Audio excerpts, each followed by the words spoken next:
Hello, hello. Another positive talk. Super excited about it. Hopefully, all of you are having a good day. I am recovering. My voice is so much better today than it was yesterday. I was jamming out to music today and singing, and my throat didn't hurt. So that's a good sign. That means that we're like getting better.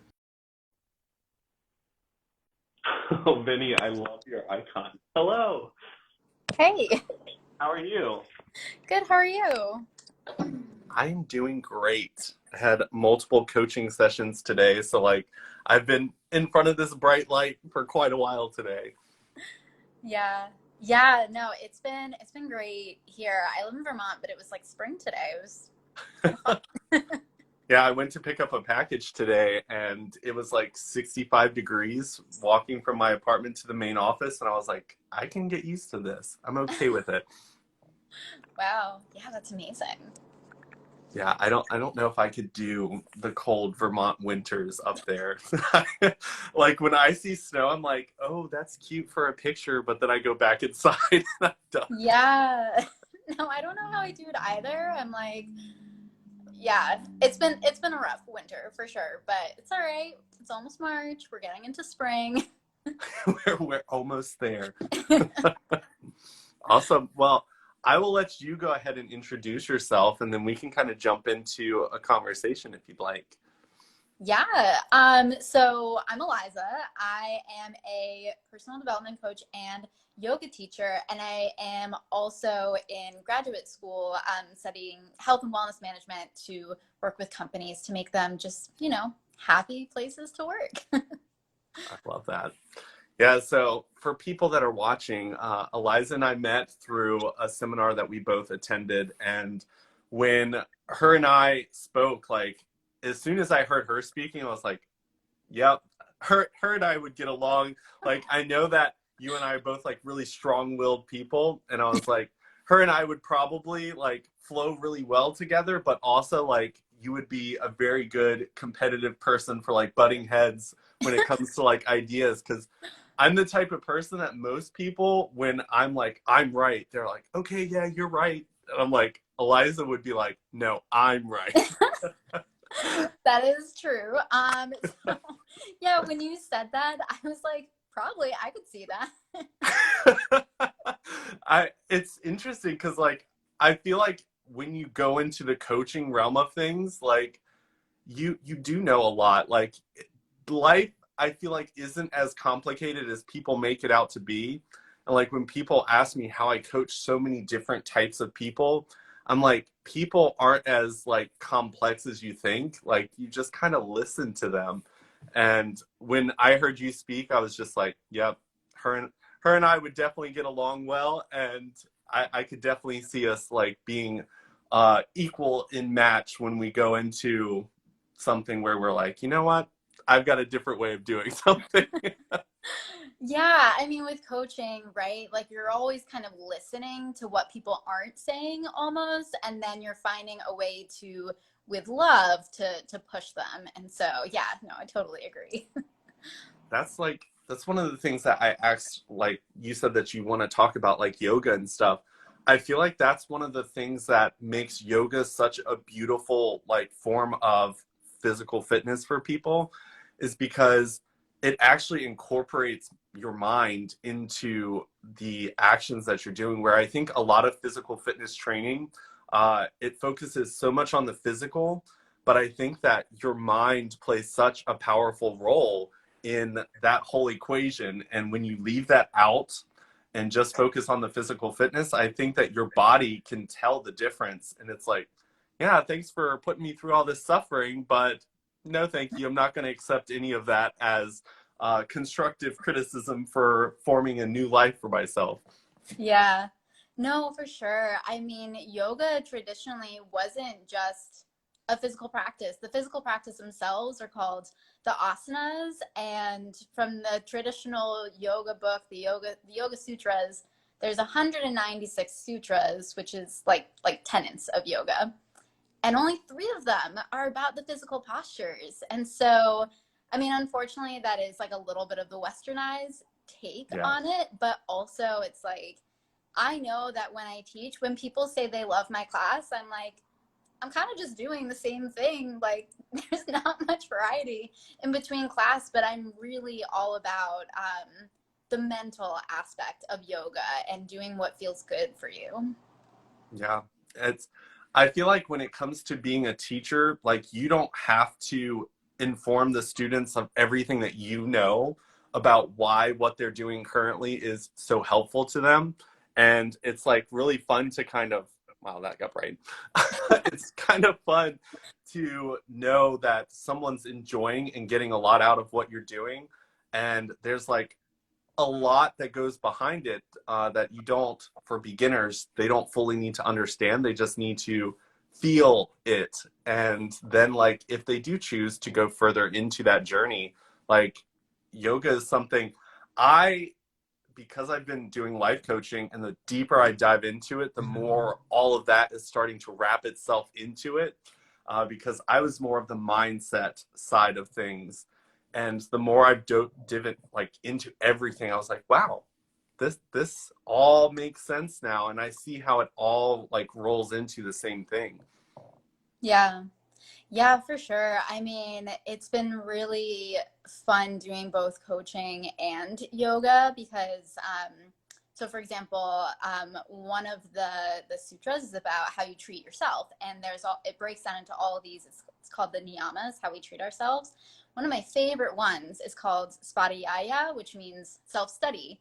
And that's all about noticing without assigning meaning. And as you know, with coaching, it's often getting at the stories people are telling themselves, the meaning they're assigning, knowing that something just is. So, for example, if we go into meditation, I'm like, notice your mind. It's not a bad thing if it wanders, if thoughts come up. It just is. And the point is to come back to it and to embrace it with compassion. And so I find that when like that aspect of yoga is so in line with coaching as well. Yeah. I I think that now I'm further along my journey into coaching, like that would be something that I can align more with, just because the first time I tried yoga, like I remember being so frustrated when they're like, calm your mind. And I'm like, my mind doesn't ever calm. I don't know what that means. And like, instead of just sitting with that, I became frustrated and angry that I couldn't just clear my mind, because I was like looking around and they're like, close your eyes. And I'm like looking around and like everyone else looked like they were just like finding this space that I could not find. And I was just like, oh, like there's a lot more to this. And I just, because I took an advanced class, because the person that brought me was in that class, I think that probably had I started off with basic, I probably would have understood a little bit more about like sitting with my thoughts instead of being angry that I had thoughts. Yeah. Yeah, and that is such an interesting thing. So, for example, if I lead an advanced posture, I'm like, the postures don't matter. If it is going to make you happy and maybe playful, because, you kind of have to approach challenging postures with a sense of curiosity and play, then do it. But if it hurts, if you get frustrated and angry, like just don't do it. It's about finding what serves you and really supporting your overall being. It's not about like getting into the fanciest pose or having a silent mind. It's really like it's cliche, but it is all about the journey. Yeah, it's so funny how all those like little sayings and stuff seem so like cliche when you say them, but like when you actually start to practice, and it's funny because every single angle I come at from like coaching, it all seems to align. It's just using different language, and I think that that's a beautiful thing about coaching is there's a coach coming from every angle. So like if my angle isn't working, maybe someone needs to come from your angle, and I think that it's all going towards the same thing. It's just the verbiage is different. I've even realized that in religion in itself, a lot of the religions are teaching the same message, uh, because I grew up with a religious background. all my life coaching books literally just take religion out and they have that same core message that kind of is trying to teach you something. Yeah. No, and that's so interesting because, you know, religion isn't inherently bad, right? Like actually having a faith in something is so beneficial for your spirit, for your well-being.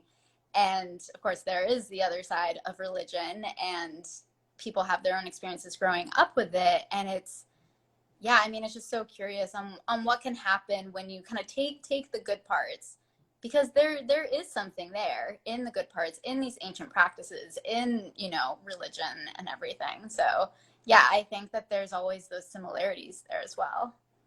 Yeah. And I mean, everything, every person, every event in your life, there's some good you can take from it.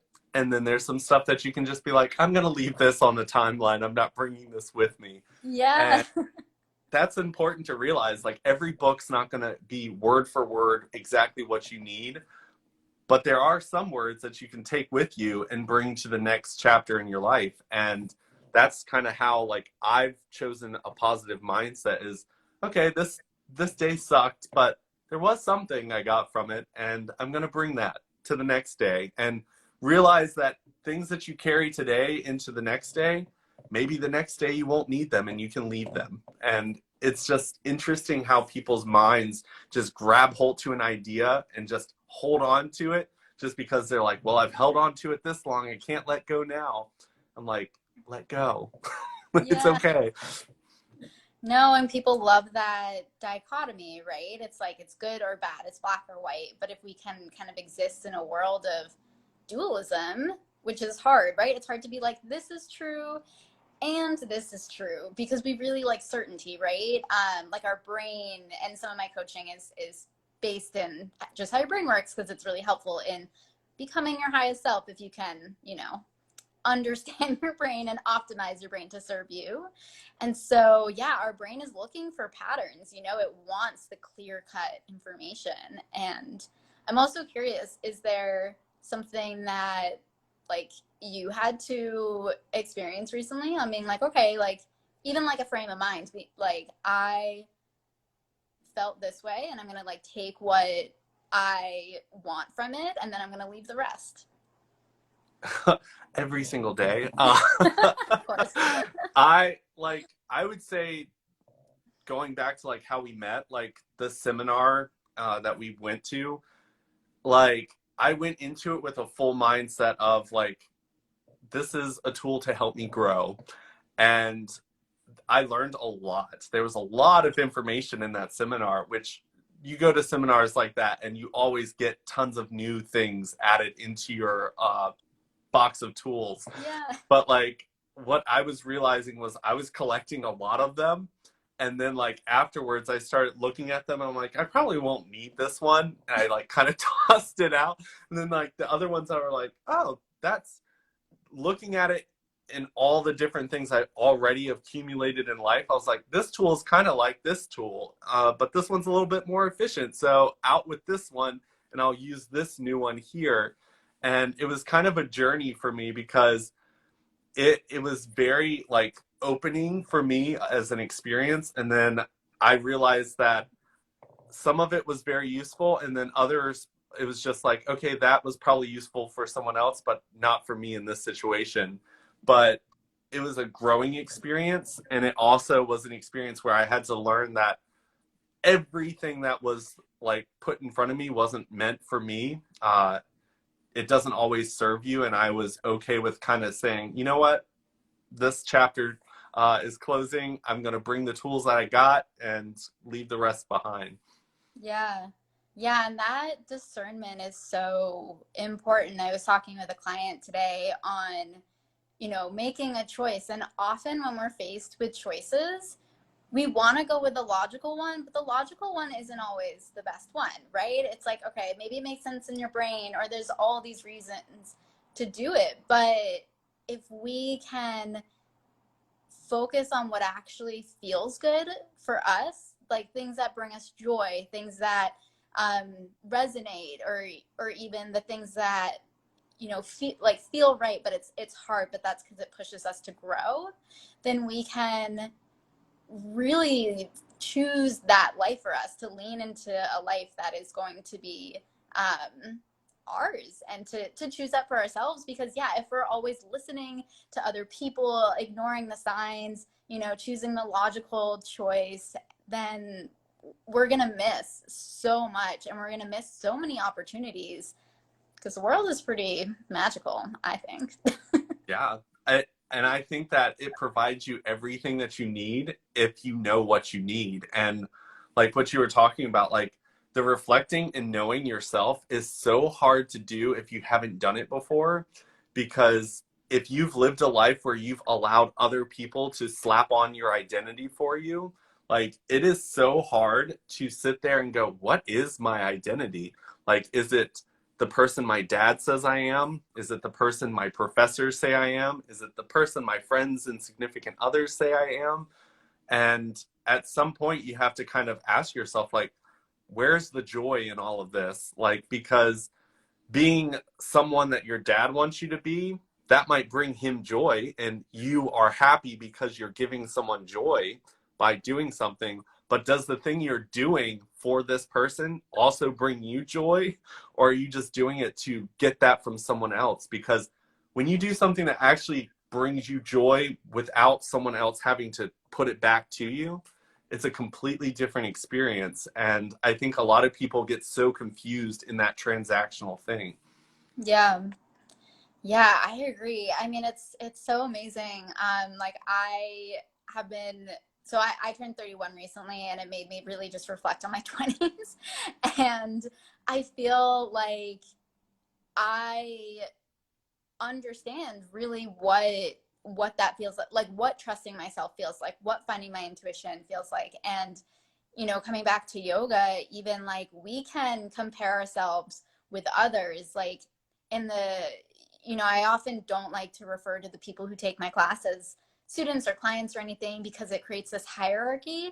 And Mm-hmm. the first thing I say in every yoga class is, and I'm like, oh, in the moment. I know it when I'm sitting on my mat. Okay. So it's like my philosophy of teaching is to do whatever you want. Like, you know, skip vinyasas, skip postures, change the alignment. If it doesn't serve you, don't do it.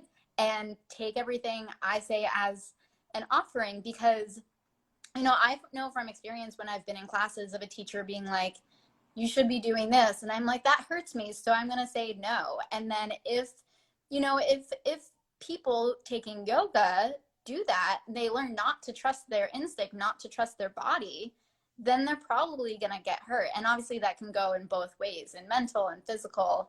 And so I think just in general, that is such an important skill to develop, to learn how to trust yourself, learn how to like pay attention to the signs that your body and mind are trying to tell you. Yeah. And I've got like a literal story that aligns with that perfectly. Like I Yes. went hiking with a friend, and he hikes all the time. And Mm. I usually hike some pretty difficult trails. But that day, like my body kept giving me all these signs of like, you need to stop, you need to rest, you need to drink some water. And my friend was like, no, come on, just one more mile. Let's just keep going. Let's keep going. And I pushed my body to the point where my body was just like, huh, nope, not doing this anymore. And I literally blacked out, which I'd never done before. Oh my goodness. And it was the crazy experience where my brain was like, okay, hands, grab rock, pull yourself up. And my body was just like, can't, sorry, won't. And I just like blacked out. And I'd never really pushed myself past the point of all my things telling me, stop, no, don't do this. And he was perfectly fine. He hiked in a lot hotter temperatures than I've ever hiked. And I didn't eat breakfast that morning, which was another thing that my body was just like, you didn't even give us food. We're not doing this. Fuel is And important. it doesn't matter if someone else beside you is saying you're fine. If your body's giving you every sign to stop and rest, like your body needs that. Don't ignore it, because if you push it too far, and that's with mental as well, like you can push yourself to a breaking point where recovery is going to take a lot longer. Had you just stopped before, you could have just rested, got in a deep breath, took some water in, and kept going. But recovering from a blackout is a lot different than just catching your breath.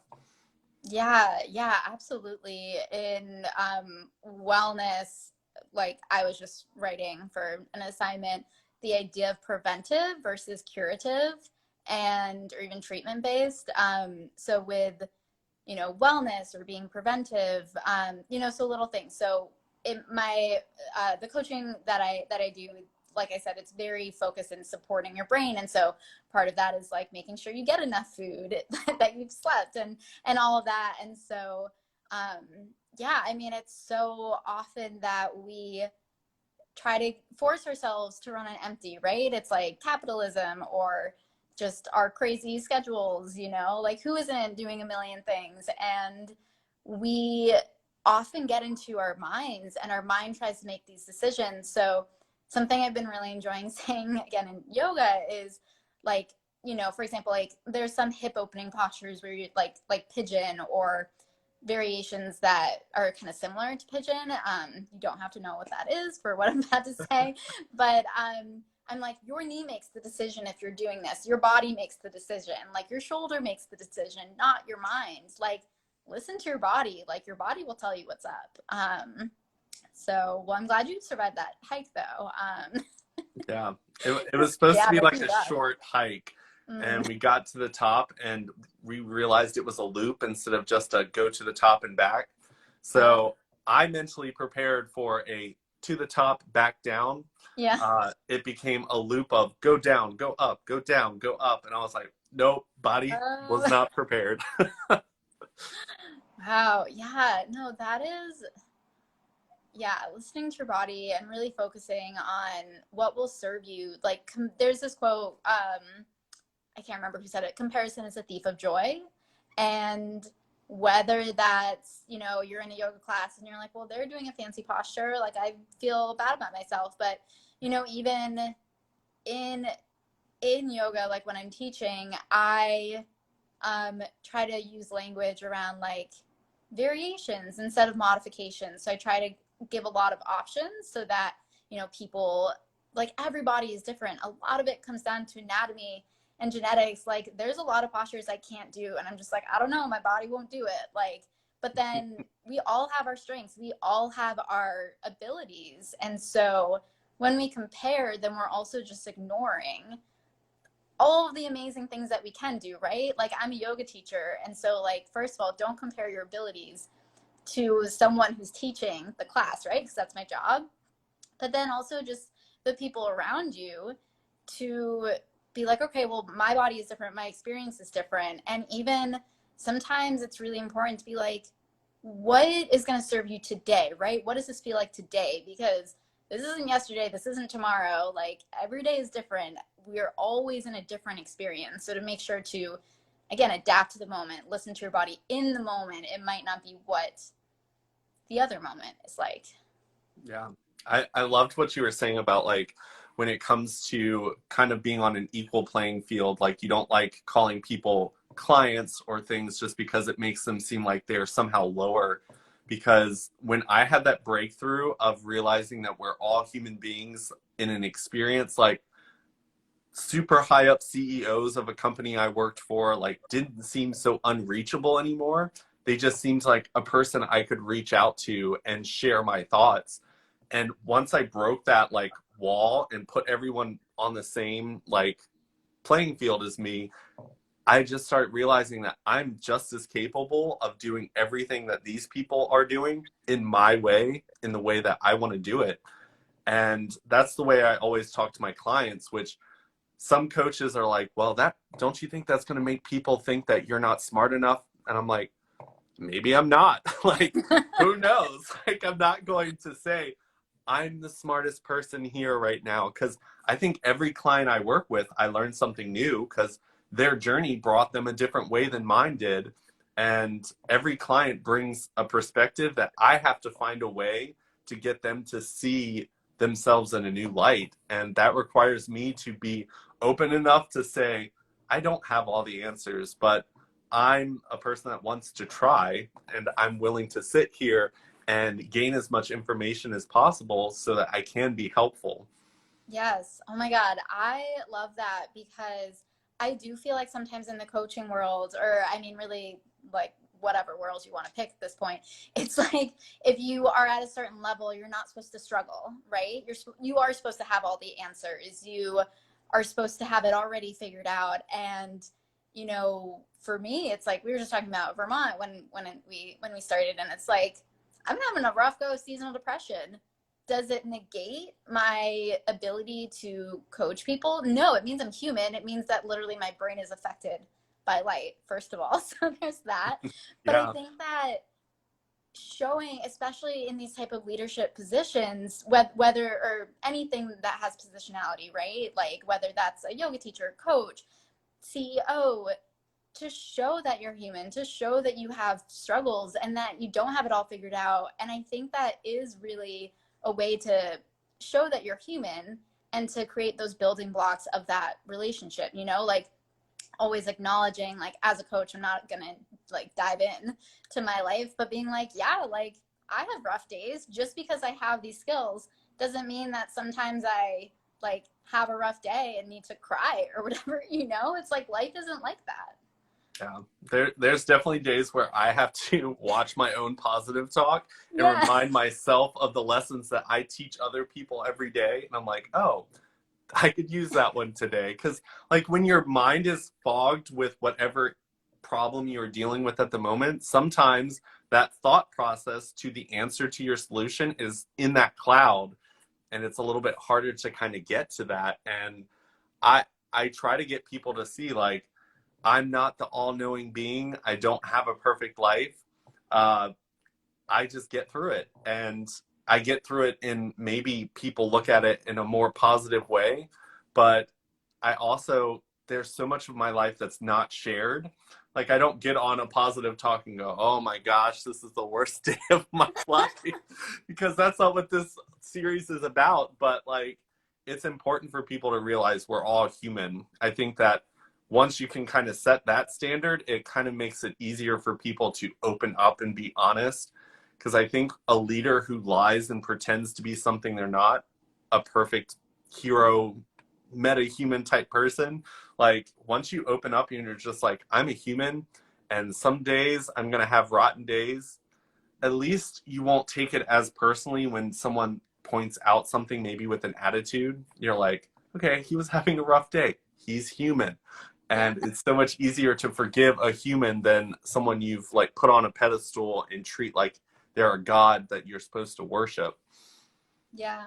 Yeah, absolutely. I mean, that's never a good practice, right? Putting people on pedestals, like assuming that they're perfect, because then when they're human, then that's really unfair to them at the end of the day when we do that. I mean, we all do that, right? Everything is always a practice. And so yeah, I think that it's just so easy to do that, but the importance of seeing other people as human, that we all make mistakes. It's a part of life.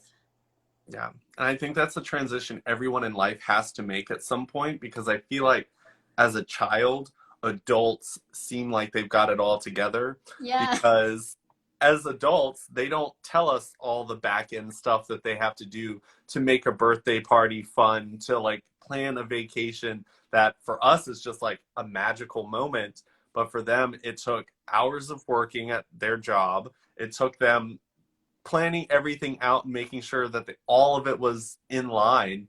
And for those of us that had a childhood where that was so hidden from us, like we see these perfect beings. And then if we don't reevaluate that as adults and look back and talk to our parents about, wow, planning a vacation is not super easy. Like Yeah. we'll plan a vacation and it'll be super hard. And we're like, gosh, we're just not perfect like our parents. And it's like, they weren't perfect either. They just didn't share that stress with you as a kid. I know. Oh my God, the fall of the parent pedestal. That could be a whole other conversation. Yeah, but it's like, it's got to happen. Like teachers that we saw as like these beautiful beings when we were children. And it's just like all these people were just humans. Because like now as an adult, when I see my friends who are teachers, I'm just like, oh my gosh, like you're wild. Like I would not want my child to be in your classroom. But when you see them in school, they're completely different. And it's like, that's what children see. And that's what we have idolized. And we're like, well, when I'm an adult, I'm going to be perfect like them. I know. Oh my God. I worked with kids so I actually just ended a 10-year career of working with kids over the summer. And yeah, I mean, I felt like, I mean, especially when I was younger, right? Like when I started working with kids in college and, partying in college or whatever, it was like, yeah, very like, this is the part that you see of me. But also, I think that that kind of lends itself to just the aspect that like we all have parts, right? Like, and not seeing it as like curated, but just as like, okay, like I'm going to like, coaching is a good example, right? Like coaching versus hanging out with your friends. And like also for me, when I'm teaching yoga, if I was like to hear my voice, I'm like, wow, I'm like very meditative. And like that's not how I hold a conversation, right? So I think that that's also just a natural part of life that we all have different parts to ourselves and they all are part of us, and to, you know, make it a cohesive system instead of like fighting against each other. If that makes sense. Yeah. I mean, it took me, I used to say, like, who you see in every aspect of my life is going to be the same person. And I think with that mindset, I thought that I was being my most authentic self. But what I was doing was I was robbing each situation of a person that I could be to make the situation better. Uh, Mm, and realizing that all of those parts were still me. Like it wasn't an act, it was still just me being respectful, me being polite, me being fun. Like all of those parts can still exist within me and exist in each moment that they're meant to play a part in. But it took me realizing that all of that could still be me. None of it was fake.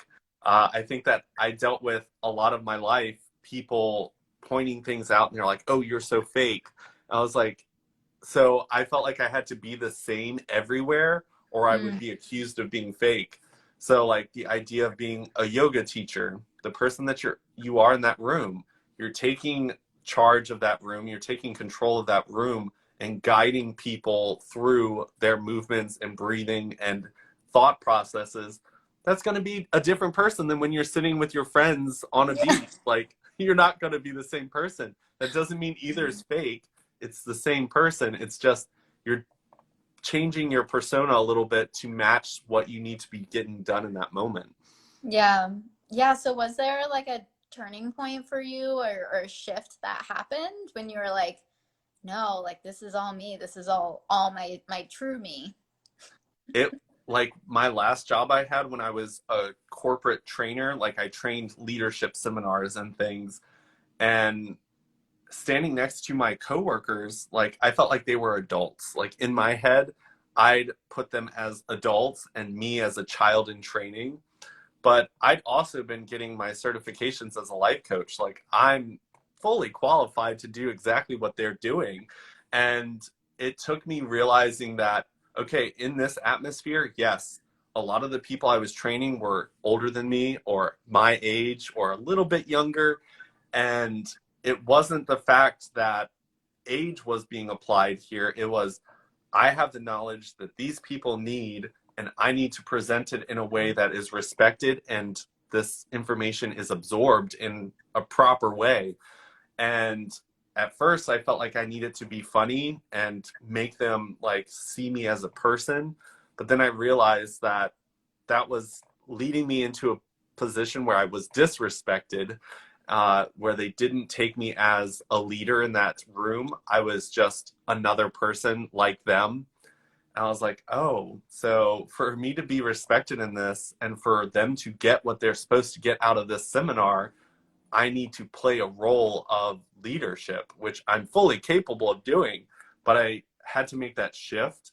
And as soon as I made that shift, like going into those spaces, I was like, wow, like I got this. Like this is so much smoother and it's working so much better than it was when I was trying to bring my whole self and present myself as authentic as I thought I was presenting myself as. Mm, yeah, that's so interesting. I feel like often we try to shape someone else's perception, or we try to people please, or adapt ourselves to what we think other people need or other people want, or pull back parts of ourselves. And what really, like, that often serves against us. But when we can lean into these roles, these parts, or depending on the situation, maybe it is your authentic self, whatever that looks like, then that serves us so much better. It's like, yeah, like, you're capable of being a leader, and like, you are a leader in that scenario, and that is what they needed. And so instead of, again, it kind of comes back to trusting ourselves and being like, okay, like, I can be me, I can lean into this role, and instead of being what I think that they need, being what I think they want and that they're looking for. Because also in personal relationships, that bites us in the ass. And at the end of the day, it's like, oh, I was like trying to be what I thought you wanted, and then Yep. you never got to know me and it didn't work out. Yeah. And I think that realizing that all of those parts are you, because I think that thinking that you're faking it and thinking that you have to hide yourself behind a role, because I think that that's where like leadership, you start to lie and pretending that you don't have flaws behind that like role you're playing. But like being a leader and being able to say, yeah, like today I'm a leader. Today I am this person. I'm leading this seminar. But when I go home, I'm this person.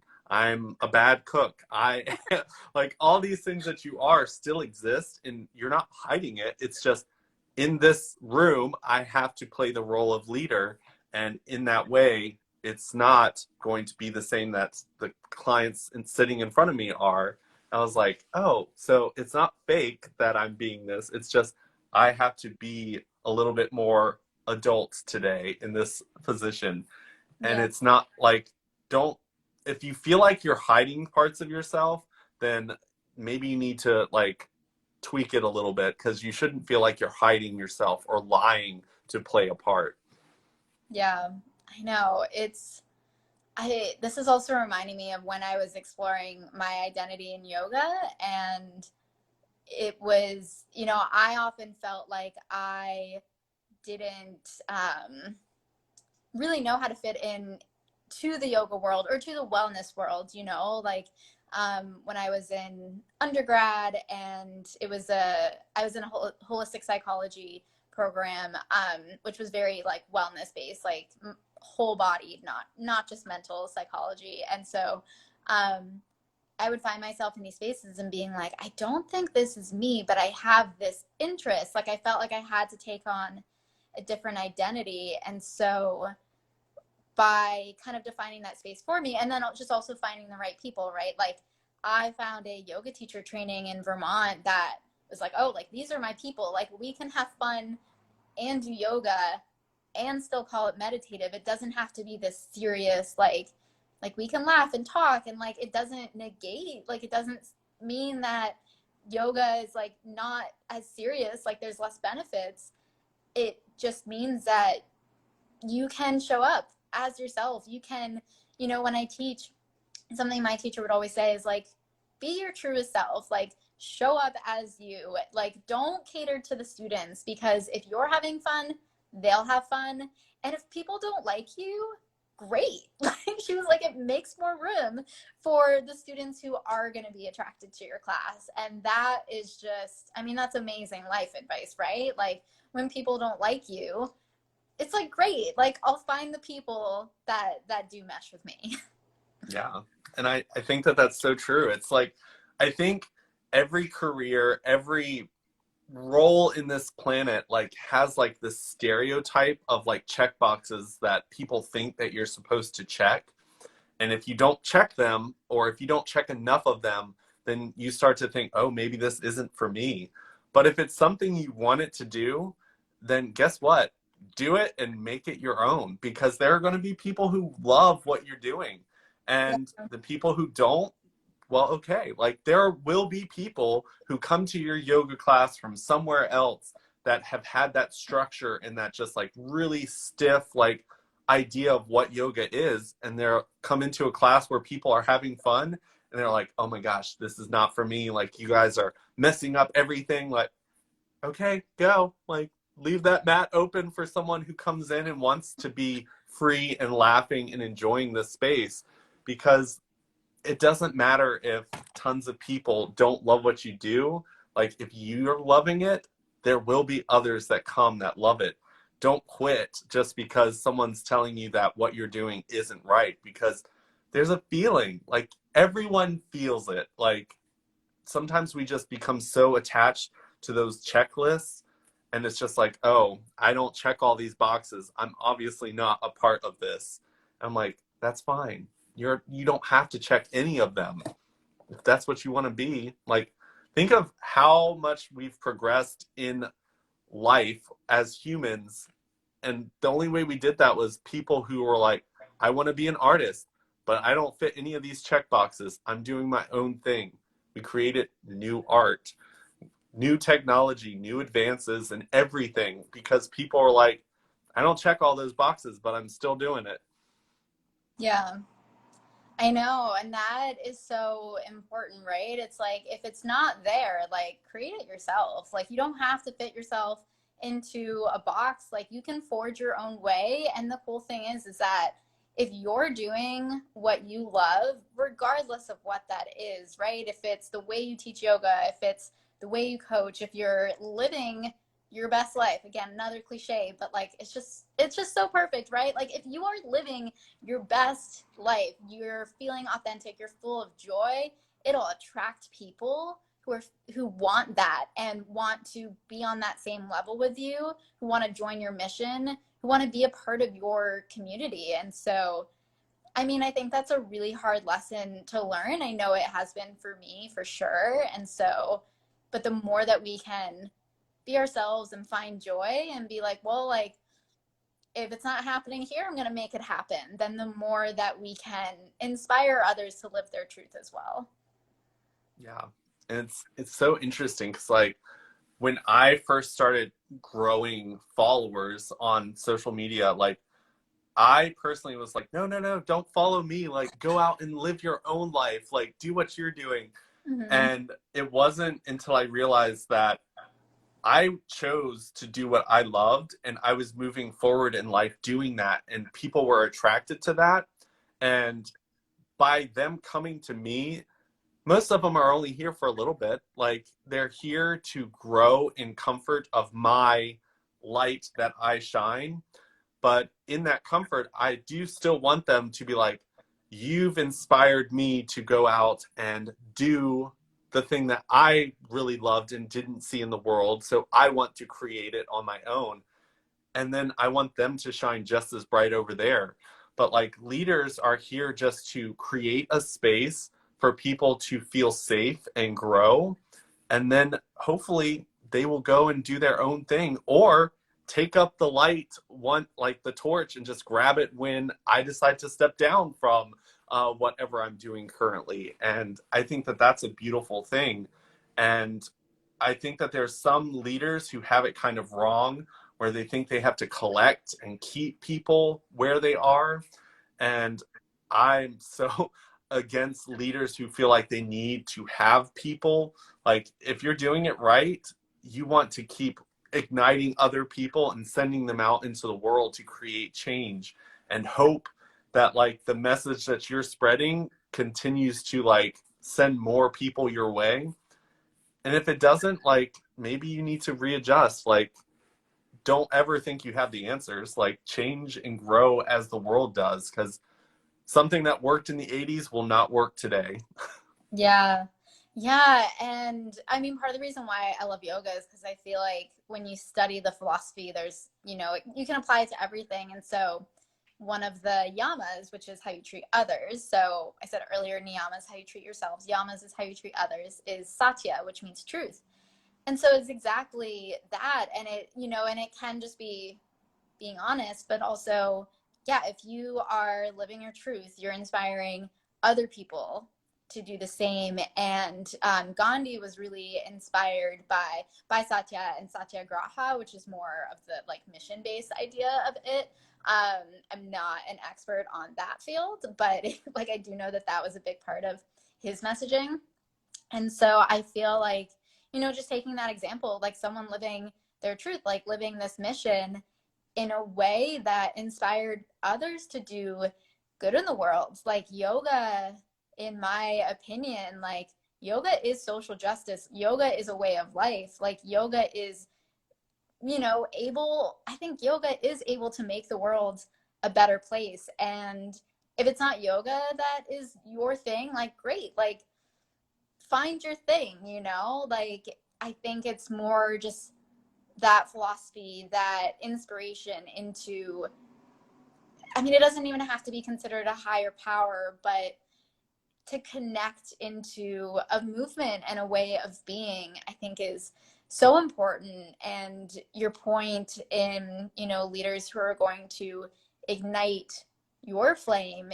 Yeah, I mean, it's so obvious when, when you talk to a leader, CEO, boss, whoever that is, and you tell them, like, for example, I'm going on vacation, and they're like, well, like, that's going to interfere with these plans. But then you tell another boss, I'm going on vacation, like, oh my God, I'm so excited for you. Where are you going? Like, that difference is like the second one is obviously one who is more concerned about your well-being than capitalism or the company or mission or whatever it is. Yeah.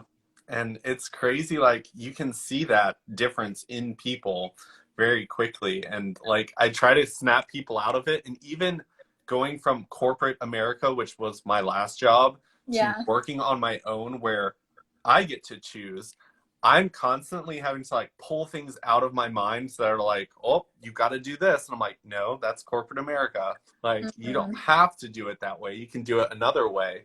And I was like, does that feel right? No, it stresses me out thinking that way. And I'm like, well, then pull it out and replace it with something that's more useful for you.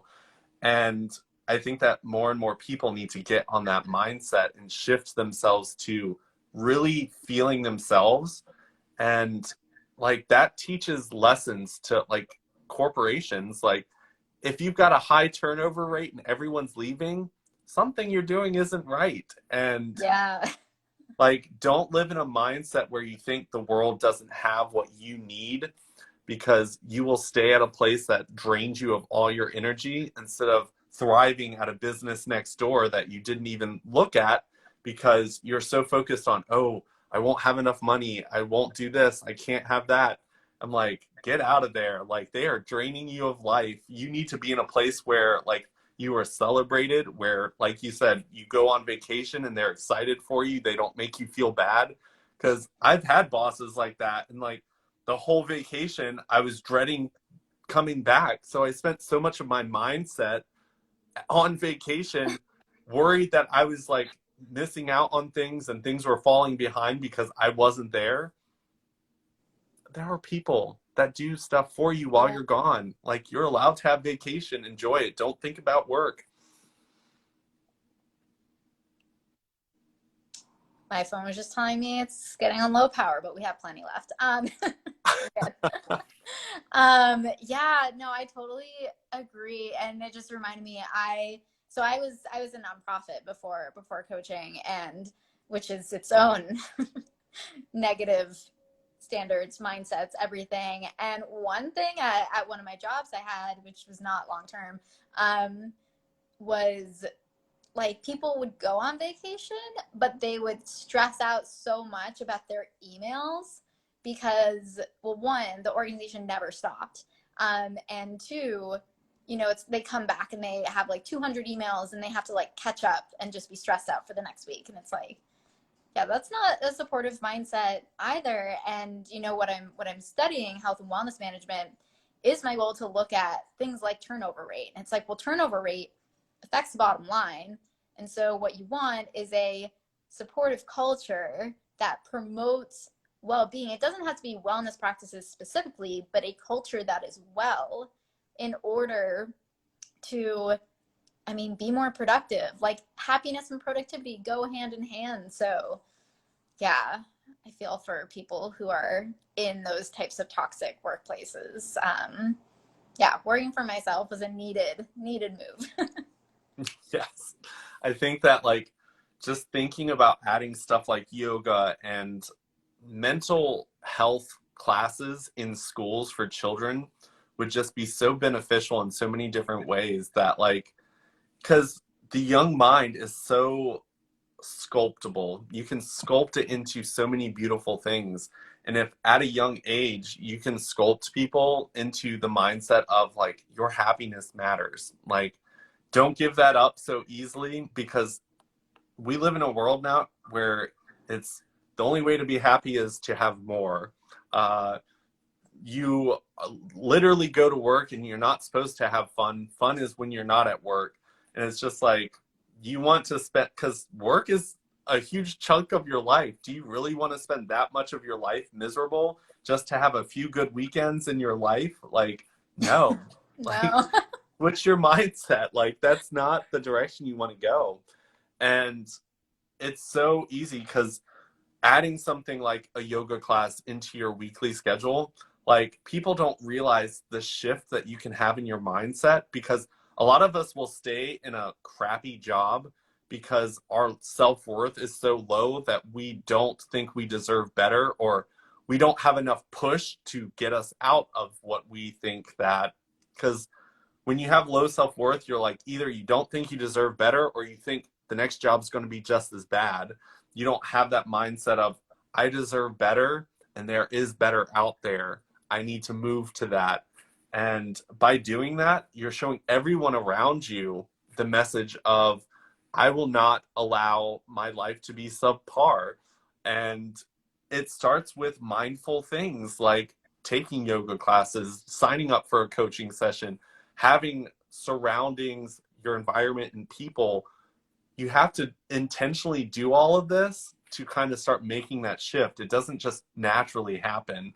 Like, I think people look at each other's Instagrams and they see the thrivers, the people who have tapped into their own happiness, and they're like, oh, they just got lucky. And I'm like, no, they were very intentional and probably went through hell to get there, but they're on the other side and they know that they still have to work hard over there, because it's really easy to fall back to the other side.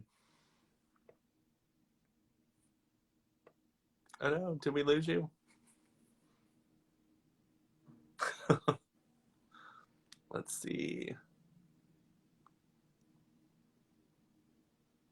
I know that she was talking about her phone dying. I don't know if she. There we go. She's back.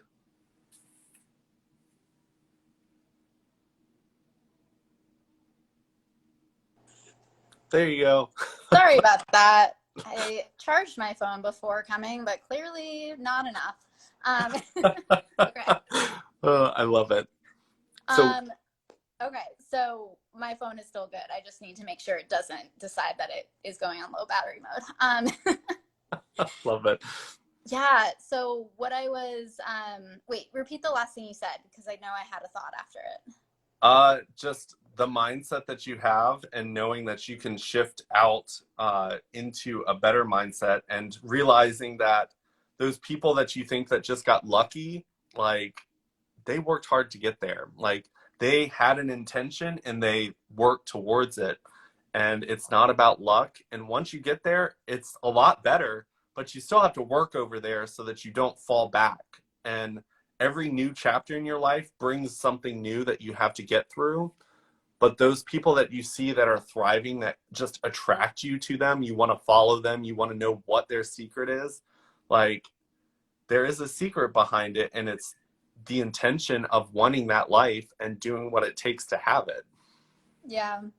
No, absolutely. And I've been really exploring the idea of that we create the rules of our universe, right? Like, or our world, really. There's like the universe, and then there's our worlds that we live in, which is not the universe, right? Like, we all have perceptions and beliefs that hold us back.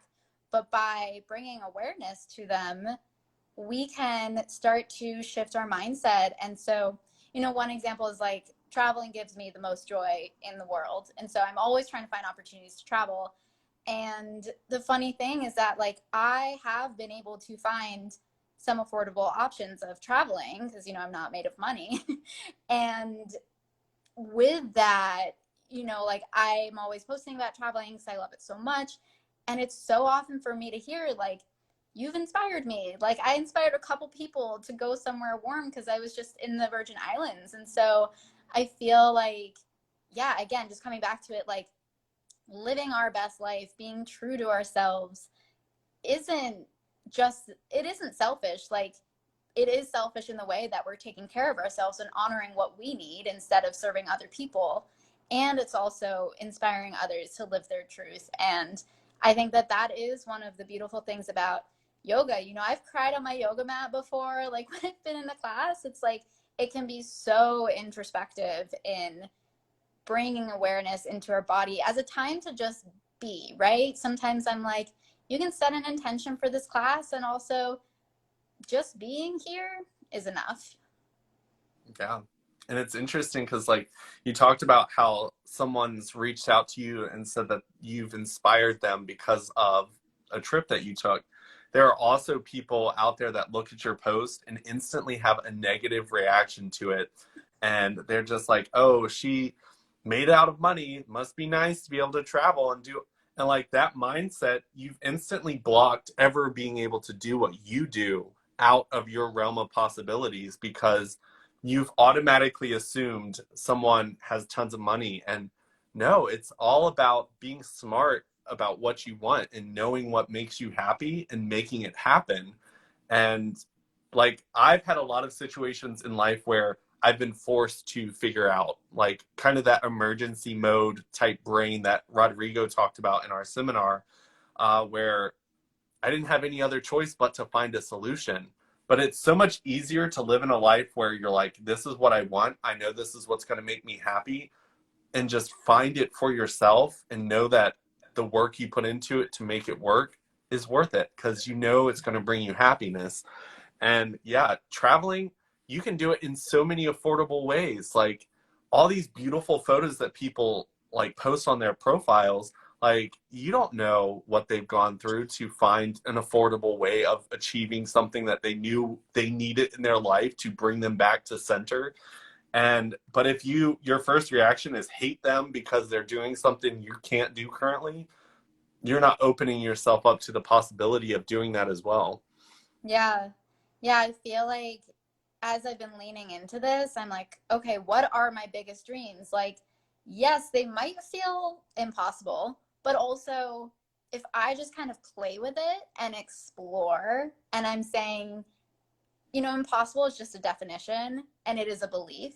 So if we can believe in the impossible, which feels very like fairy tale childlike, which I love, then we can really start to push at those boundaries and those negotiations because and negotiate what it could be, right? So yeah, it's like if we say that we can't do something because of XYZ, it's never going to happen. We've already shut that door.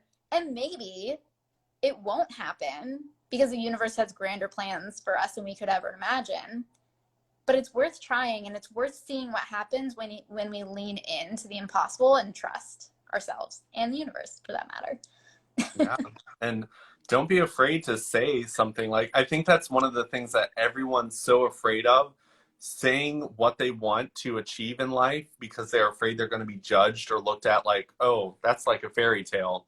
But like sometimes just putting it into the universe, like there have been things that I've said on a live that after the live, like people literally message me and they're like, hey, I've got a solution for you. And I'm like, there you go. Like Yeah, I put it I out there. thought in my head I was like, this is impossible. I literally just put it out there as a possible thought.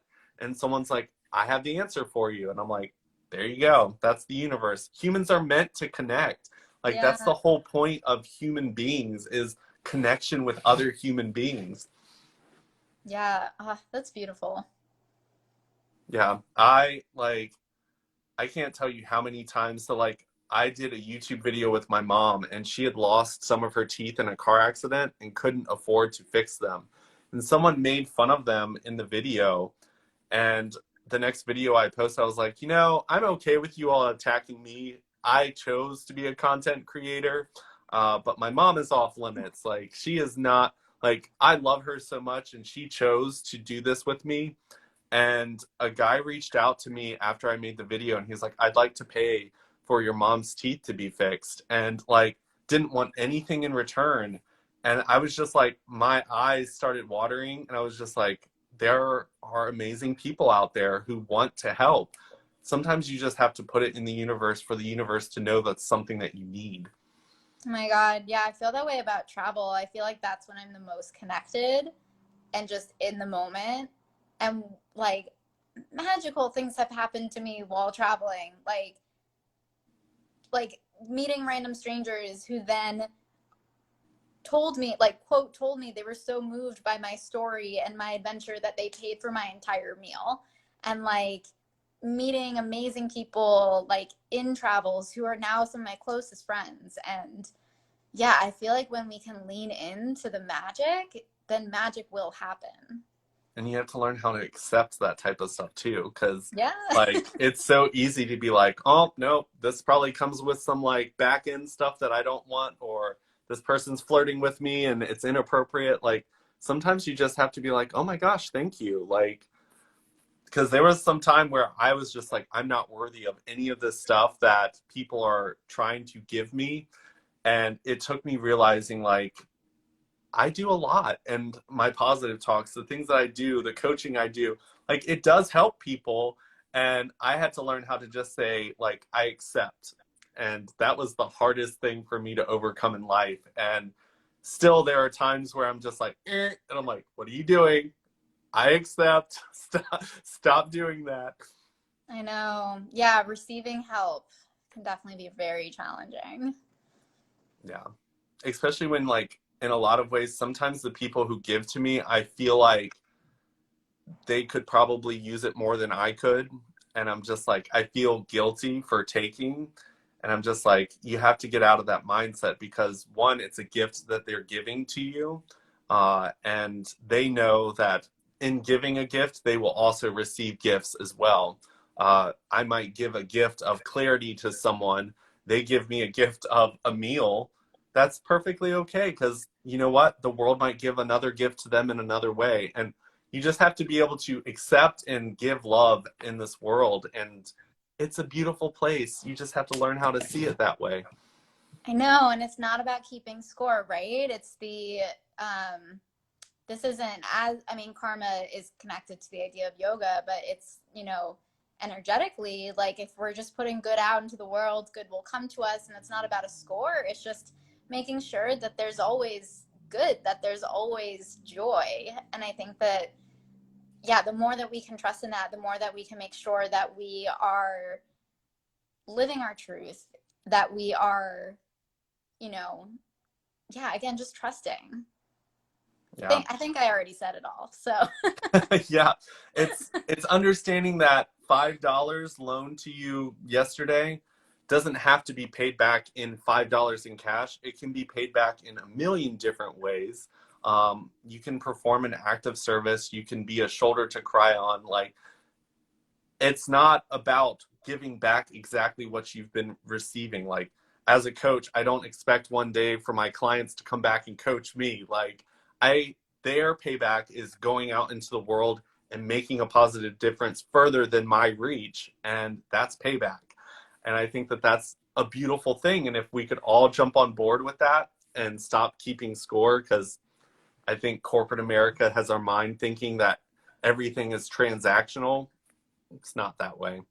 yeah, no, to really see the world as a community, right? And like our capitalistic culture is so much about individualism, and or even if we think community, but it's our community, right? Not any community outside of ours. But the more that we can just see people as people, and maybe we don't always agree with them, but also can we give them compassion? We don't have to identify with their beliefs. Can we give them compassion and know that they've probably been through suffering and they are doing the best they can? I think that's really all we can do at the end of the day. Yeah.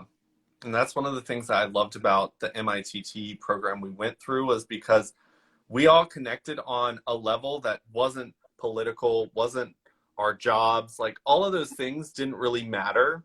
And it made me realize like if we could just see each other as individuals that have been through life and are beaten up a little bit from it, just see everyone like, yeah, that person said something rude to you today, but we don't know the story behind this person, show them love still, and just know that, like, I think the core of all of us is where we can all connect. If we can all see past all the like skins on the outside of the things that we like to label and divide ourselves by, and just realize that we're all humans no matter where we are in the world. It's just like you could connect with so many beautiful people. Like if you can just get past that, oh, this person's a male, this person's a female. Oh, this one's Republican, that one's Democrat. Oh, this one's American, that one's Russian. It's like remove those, they're all people, and you can connect with them on that level for sure.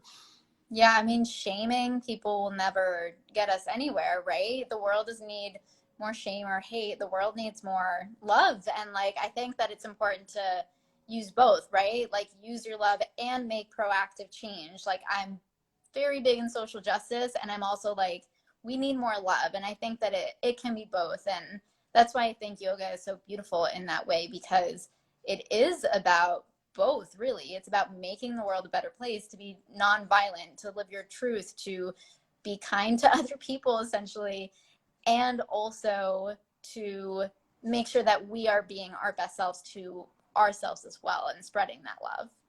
Yeah. I think that that's the start. Like you all have to just move towards self-love, and because someone who loves themselves don't attack and hate on other people, because it's just not within you. Like a lot of the hate people throw out is just self-hate that is just boiled up in them, and they have no more room, so they just start throwing it out at other people. So like when people are hateful to me, and I'm like, I hope that you're able to love yourself more, because your self-hate is starting to come out and I don't like it. So throw it out somewhere else, turn it into some love, and keep it in you so that you can give more love to the world, because you can boil out and throw out tons of hate, or you can boil over and spread so much love into the world. But it starts with loving yourself for sure. Yeah, no, absolutely. It's like, I think it's so important to practice. Again, it's practice, not not an easy thing to do, is to not take things so personally, and acknowledging when things come up for ourselves, that is more about us, and then also acknowledging when, like, yeah, if someone's just spewing hate, it's not about you. Like, it's about whatever they have going on. Yep.